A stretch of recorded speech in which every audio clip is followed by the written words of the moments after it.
Sanibonani, welcome back to enye ivideo. Ngiyabonga kakhulu ukuthi ungene. Thank you very much. Ngicela usubscribe. Mangaba subscribe, like ivideo, share ivideo as well. Now kunalolu daba olutrendayo manje namhlanje, you guys, mangathi namhlanje. Oluka Sne, I think bathi igama lakho Sne Nhlanhla Nenezane Mthembu, and I think i-boyfriend yakho kuthiwa Andile, something like that, okay? Luyatrenda lolo daba ke ithombe khona sinto ongayiposta on social media, especially on YouTube. You can't post such pictures. Upostile ugele ithombe ngendlela ashawe ngakhona na yonke into eyenzekile, urekodile ama-video siyawabuka online. Hayi ama-bruises, you guys, angisayikhulumi ke ama-bruises, it's just something else, okay? So kwamanye ama-publications bayasho ukuthi uSinenhlanhla no-Andile baku-abusive relationship, you guys. So kuthi ugele uthi usewavula ama-cases awu-4 khona ngale ngase-KZN, and ungathi ubaba walo mfana ke, then uyahamba emkhulumela emaphoyiseni, ama-case kuvele kungenziwa lutho ngawo, something like that. It's only now ke lolu daba ke solutrenda kanjena, you guys, kutrenda nama-video kuthi useboshiwe lo mfana ke. So lana kakayiso leze abalikhuluma igama lakhe, igama lomfana lentombazana, okay, kodwa abalikhulumile nanti yena lapha, okay, but it's fine. Now kuthiwa kulaka lwabantu yilona oluphoqa amaphoyisa ukuba babophe umsolwa ke ngokuhlukumeza lentombazana, right?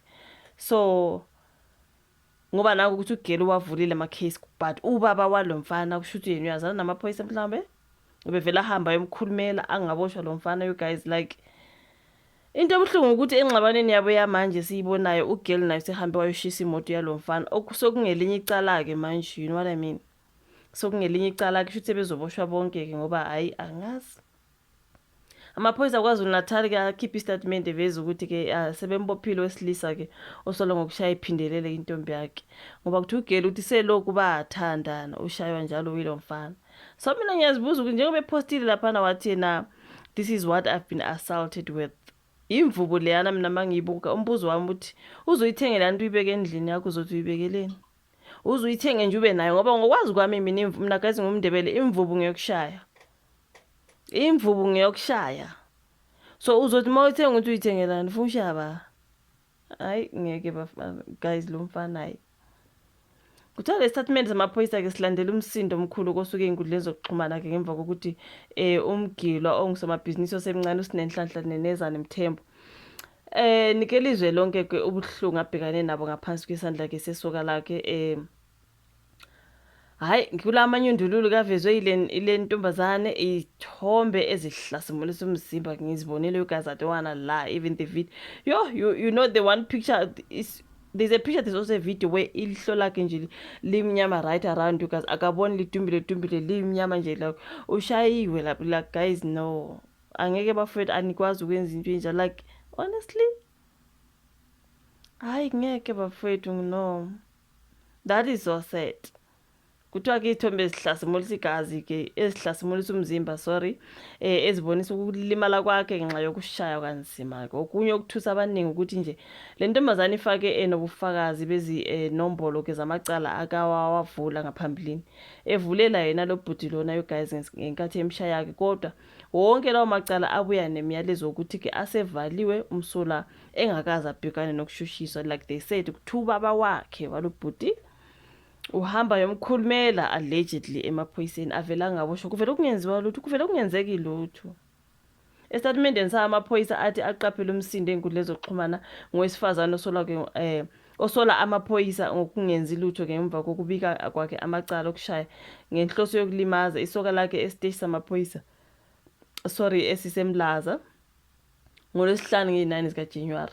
Cishe ngemva kwamahora ka-48 kubikwe leli cala ngoMsombuluko nge-12, amaphoyisa ayehambopha umsolwa koneminyaka ewu-24 ngecala lokushaya intombi yakhe eneminyaka ewu-31 ubudala nokulimaza imoto yayo ngesikhathi ke esesigameko esihlobene nodlame lwasekhaya esigcemeni sakwa-V eMlaza ngoLwesihlanu. So kunabantu abaningi asebethi hayi manje una-31 udate umfana ona-20, guys. Hayi ngeke, ngoba uningi bethu khona lana amadoda amancane, yabona yonke lento ye-age nje vele ayisebenzi. Umuntu manizwana niyazwana, right? Asikhulume nje about lodlame lolu, this is just something else. Angithi niyasho nithi wayevele yaphi emfaneni omncane, kodwa lo mfana omncane ukwazi ukushaya umuntu kanje. Niwabonile ama-bruises? Hayi ngeke guys, hayi. Uzibona nje uthando luna age. Nangu phela una 24 kodwa uyakwazi ukushaya intombi yakhe kanje. Did you see the pictures? Hayi ngeke guys. Imvubu yona beyithengela. Wayenemvubu. Kini nini nithi she's 31 he's 24. Naku phela u24 wena wenzani? Kusiswa na 31.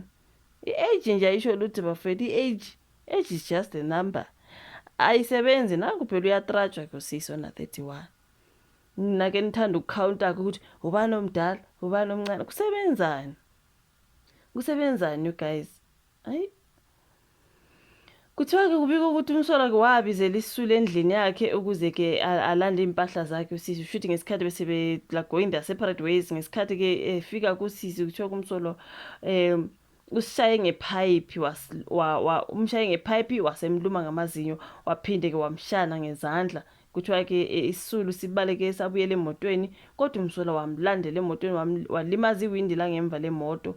Uphenyo lwamaphoyisa nalo luphinde lwaveza ukuthi ke kumanje lo wesimama usesibhedlela ngenxa yamanxeba nje okushisa okusolakala ukuthi uwathole ngesikhathi eshisa imoto yalobhudi uyishise yaba ngumlotha. That's why ngithi ugeli naye sephinde wavele wazicreate icala, sephinde washisa imoto.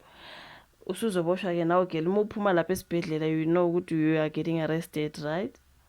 Ngicala ke lelo you guys. Uma sephumile esibhedlela nje uzobhekana necala lokushaya nokulimaza impahla. Amaphoyisa aqhubeka athi ke laba bobabili uthiwa banomlando okuvulena namacala. Lawo macala afakwe angazi enkantolo, something like that. Amaphoyisa akhuthaza abantu abasebudlelaneni banoma yiluphi uhlobo ukuthi baxazulule ukungaboni ngasolinye kwabo ngokuthula, noma ke bacela usizo kulabo abebethembayo ukuze kungabi nodlame. Ngoba guys, ungabona ku relationship izisiba nje. Ayi ngeke guys, ngizothi ngisalindeni nje kuleyo ndawo. Hawu ngize ngiphuma amehlo ngiphuma amazinyo phinde lokho ngithi like really? Ayi ngeke guys, like this is something else. But soqhubeka silalela ukuthi kwenzakalani ke ngalaba ababili, and yeah, ishuvula ka comment section. Asiphinde sibonane kwivideo ezayo. Hayi.